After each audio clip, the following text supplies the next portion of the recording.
विको कंपनीचे चेअरमन यशवंतराव केशवराव पेंढरकर यांचं निधन झालंय। वयाच्या 85व्या वर्षी त्यांनी अखेरचा श्वास घेतला। उद्या त्यांच्या पार्थिवावर अंत्यसंस्कार करण्यात येणार आहेत। अंबाझरी घाट इथे अंत्यसंस्कार होणार आहेत। यशवंतराव पेंढरकर यांनी कायद्याची पदवी प्राप्त केली होती आणि त्यांनी काही काळ कंपनीमध्ये संचालक म्हणून देखील जबाबदारी सांभाळली। ते 2016 मध्ये विको कंपनीचे चेअरमन झाले। त्यांच्या नेतृत्वात कंपनीने काळ सुसंगत बदल स्वीकारत प्रगतीचे नवनवीन टप्पे गाठले। त्यांच्याच चेअरमनशिप अंतर्गत कंपनीला इकॉनॉमिक टाइम्सचा ब्रँड ऑफ द इयर 2023 हा प्रतिष्ठेचा पुरस्कार प्राप्त झाला। त्याशिवाय निर्यातीशी संबंधित बरेच पुरस्कार त्यांच्या कार्यकाळामध्ये कंपनीला मिळाले। एक सौम्य शालीन व्यक्तिमत्व म्हणून त्यांची औद्योगिक विश्वामध्ये ओळख होती।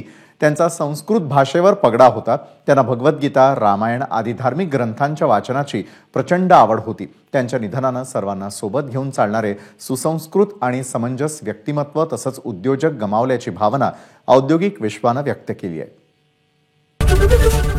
एबीपी माझा, उघडा डोळे बघा नीट।